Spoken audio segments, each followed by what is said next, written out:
आइए आप सभी भक्तजनों को लेकर के चलते हैं मुख्य बिंदु जो नैमिषारण्य का पावन क्षेत्र है।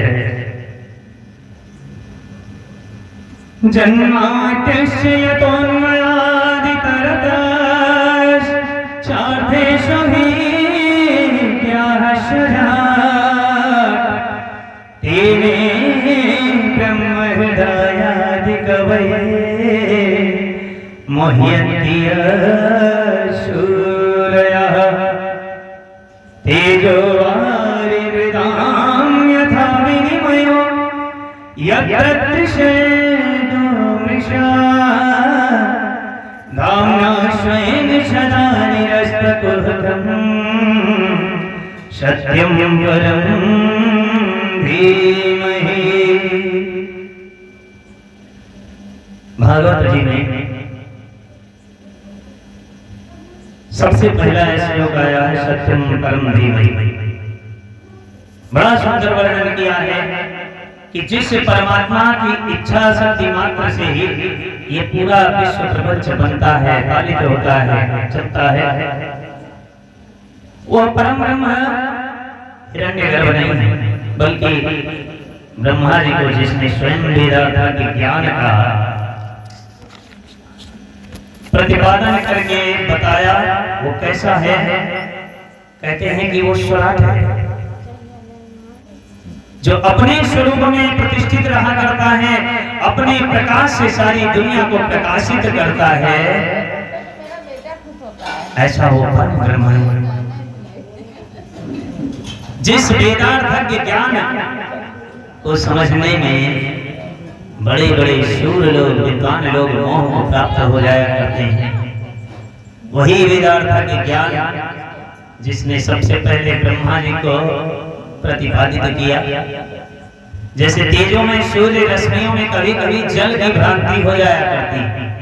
कहीं जा रहे हैं, सड़क पे चलते चलते आप देखेंगे तेज धूप हो तो दूर से देखने पर लगता है कि सड़क पे जल भरा हुआ है। ऐसी भ्रांति हमें हो जाया करती है। कभी कभी क्या होता है, जल में भी स्थल प्रतीत होने लगता है, यानी जल में लगता है कि पृथ्वी है, सूखी धरती है, ऐसा मालूम होता है। ये भ्रांति है मन की। उसी प्रकार से ये जो जागृत स्वप्न सुषुप्ता रूपा जो सृष्टि है, उस परमात्मा की अधिष्ठा सत्ता की वजह से ही सत्यव्रत प्रतीत होती है। माया और माया के कार्यों को जो सर्वथा अलग करता है, सर्वथा जो अलग है, ऐसे परम सत्य की हम वंदना करते हैं। सत्यम परम धीमहि, उस सत्य की हम वंदना करते हैं। सज्जनों, सत्य की बात क्यों कही?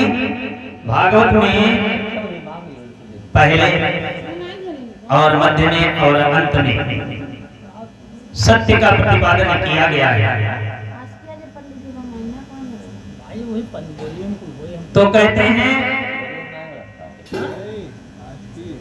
भागवत का जब मध्य आता है तो इसमें भी सत्य प्रथम सत्य परम, इसी प्रकार से अंत में भी सत्य का ही प्रतिपादन किया गया है।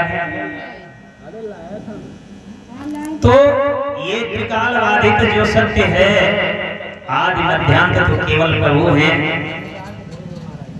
भागवत में पहले सत्य का प्रतिपादन करने का मतलब क्या है? शायद महर्षि वेदव्यास ये बताना चाहते हैं कि जीवन में सत्य पर चलने का संकल्प हम लेते हैं तो हमारी शिव पूजा भी सार्थक होती है,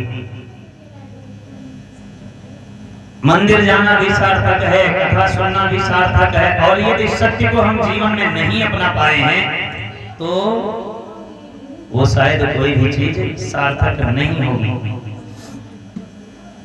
इसीलिए व्यास जी बता रहे हैं कि सत्य ही नारायण है और नारायण ही सत्य है, राम ही सत्य है, कृष्ण भी सत्य है। इसलिए सत्यम परम धीमहि तुलसी बाबा ने बड़ा सुंदर निरूपण किया है कि धर्म दोष सत्य समाना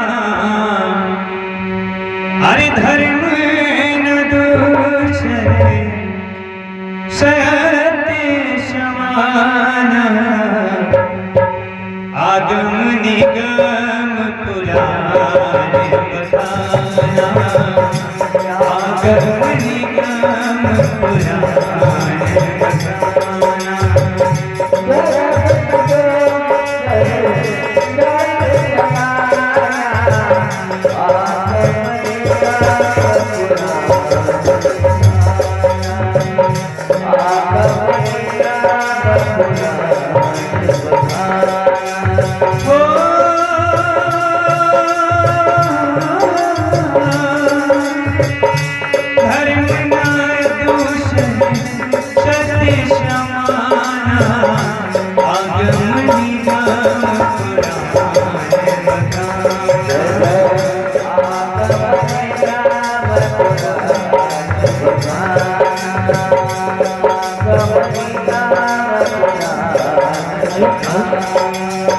तो तुलसीदास जी बाबा ने बड़े सुंदर शब्दों में कहा है कि सत्य के समान दूसरा और कोई धर्म नहीं हो सकता, इससे बढ़कर और कोई धर्म नहीं है।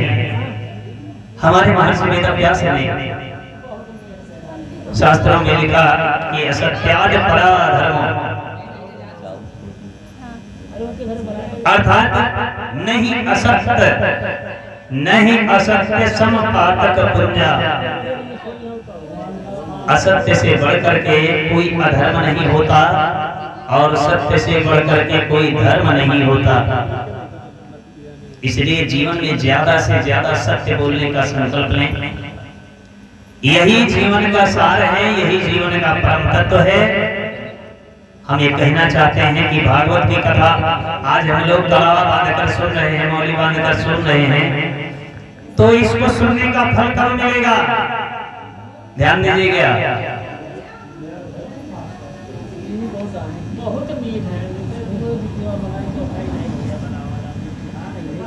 बोलिए भगवत्सल भगवान की जय। कहते हैं कि हम जो भागवत की कथा सुन रहे हैं, आज कलावा बांध कर प्रथम दिवस में संकल्प ले लिया, तो इसको सुनने का फल हमें कब मिलेगा?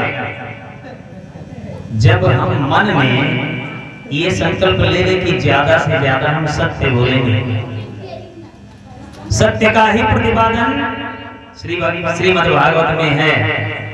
और जब हम ये संकल्प ले लेंगे कि हम ज्यादा से ज्यादा सत्य बोलेंगे, तभी हमें भागवत श्रवण करने का फल प्राप्त होगा।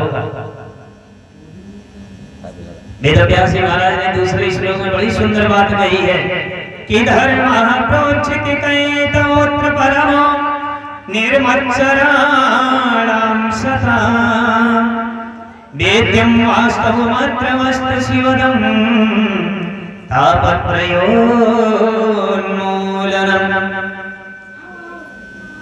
कहते हैं कि भागवत में परम धर्म का निरूपण किया गया है।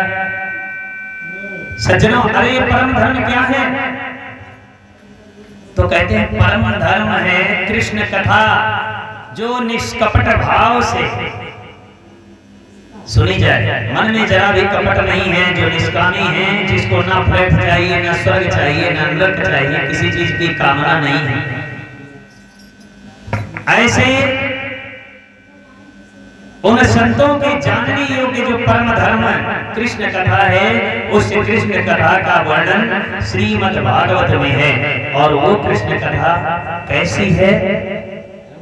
बोले शिवदम शिवम कल्याणम ददाति इति शिवदम, कल्याण करने वाली है कृष्ण कथा। और कैसी? कहते हैं और कैसी है? तो तापत्रयोन्मूलनम, तीनों प्रकार के तापों का उन्मूलन करने वाली है कृष्ण कथा। आध्यात्मिक ताप, आधिदैविक ताप, आदि भौतिक ताप, ये तीनों प्रकार के तापों को नष्ट करने की जिनमें सामर्थ्य है, वही है श्री कृष्ण कथा। अन्य किसी ग्रंथ को पढ़ने का समय ना मिले तो जीवन में भागवत के पाठ का संकल्प ले लीजिए। आप महाभारत नहीं पढ़ पा रहे हैं